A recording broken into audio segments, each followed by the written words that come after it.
assez étrange est venu jusqu'à moi. Seigneur, je l'ai jugé trop peu digne de foi. On dit, et sans horreur je ne puis le redire, qu'aujourd'hui par votre ordre Iphigénie expire, que vous-même, étouffant tout sentiment humain, vous l'allez à Calca livrer de votre main. On dit que sous mon nom, à l'autel appelé, je ne l'y conduisais que pour être immolé, et que d'un faux hymen, nous abusant tous deux, vous voulez me charger d'un emploi si honteux. Qu'en dites-vous, Seigneur? Que faut-il que j'en pense? Ne ferez-vous pas taire un bruit qui vous offense? Seigneur, je ne rends point compte de mes desseins. Ma fille ignore encore mes ordres souverains. Et quand il sera temps qu'elle en soit informée, vous apprendrez son sort, j'en instruirai l'armée. Ah, je sais trop le sort que vous lui réservez. Pourquoi le demander puisque vous le savez? Pourquoi je le demande? Au ciel, puis-je croire qu'on ose des fureurs avouer la plus noire? Vous pensez qu'approuvant vos desseins odieux, je vous laisse immoler votre fille à mes yeux? Que ma foi, mon amour, mon honneur y consentent? Mais vous, qui me parlez d'une voix menaçante, oubliez-vous ici qui vous interrogez? Oubliez-vous qui j'aime et qui vous outragez? Et qui vous a chargé du soin de ma famille? Ne pourrais-je sans vous disposer de ma fille? Ne suis-je plus son père? Êtes-vous son époux? Et ne peut-elle... Non! Elle n'est plus à vous. Tant qu'un reste de sang coulera dans mes veines, vous deviez à mon sort unir tous ces moments. Je défendrai mes droits, fondés sur vos serments. Et n'est-ce pas pour moi que vous l'avez demandé? Plaignez-vous donc aux dieux qui me l'ont demandé. Accusez Calca, le corps tout entier. Ulysse, Ménélas. Et vous, tout le premier. Moi, Vous, qui de l'Asie, embrassant la conquête, querellez tous les jours le ciel qui vous arrête. Vous, qui vous offensant de mes justes terreurs, avez dans tout le camp répandu vos fureurs. Mon cœur, pour la sauver, vous ouvrez une voie. Mais vous ne demandez, vous ne cherchez que droit. Je vous fermez le champ où vous voulez courir. Vous le voulez, partez, sa mort va vous l'ouvrir.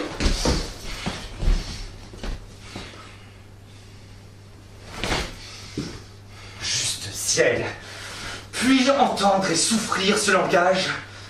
Est-ce ainsi qu'au parjure on ajoute l'outrage?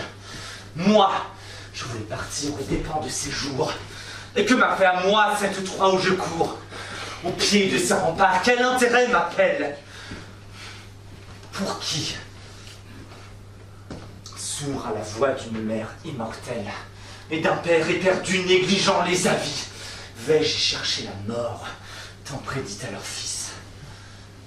Jamais, vaisseau parti des rives du Scamandre, au chantier salien, osèrent-ils descendre, et jamais dans Larisse, un lâche ravisseur me vint-il enlever, ou ma femme, ou ma sœur? Qu'ai-je à me plaindre? Où sont les pertes que j'ai faites? Je n'y vais que pour vous, barbares que vous êtes, vous, que j'ai fait nommer, et leur chef, et le mien, vous, que mon bras vengeait dans Lesbos enflammé, avant que vous eussiez assemblé votre armée. Et quel fut le dessein qui nous assembla tous, ne courant-nous pas rendre Hélène à son époux? Depuis quand, pense-t-on, qu'inutile à moi-même, je me laisse ravir une épouse que j'aime? Seul dans deux affronts, votre frère blessé a-t-il droit de venger son amour offensé? Votre fille me plut. Je prétendis lui plaire.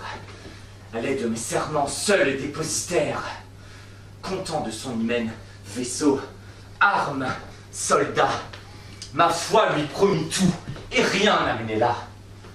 Qu'il poursuive s'il veut son épouse enlevée, qu'il cherche une victoire à mon sang réservée. Je ne connais Priam, Hélène, ni Paris. Je voulais votre fille, et ne pars qu'à ce prix. Fuyez donc. Retournez dans votre Thessalie. Je rends moi-même le serment qui vous lie. Assez d'autres viendront à mes ordres soumis se couvrir des lauriers qui vous furent promis. Et par d'heureux exploits forçant la destinée trouveront Dilion la fatale journée. J'entrevois vos mépris et juge à vos discours combien j'achèterai vos superbes secours. De la Grèce déjà vous vous rendez l'arbitre. Ces rois vous ouïrent parler d'un fin titre. Fier de votre valeur, tout, si je vous en crois, doit fléchir, doit marcher, doit trembler sous vos lois. Un bien fait reprocher est un toujours lieu d'offense. Je veux moins de valeur et plus d'obéissance. Fuyez, je ne crains point votre impuissant coup, et je romps tous les nœuds qui m'attachent à vous.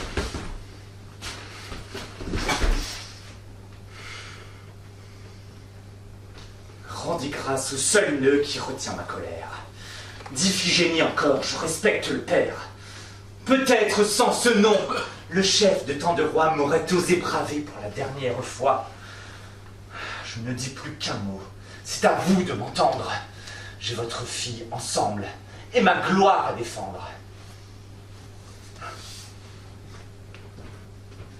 Pour aller jusqu'au cœur que vous voulez percer, voilà par quel chemin vos coups doivent passer.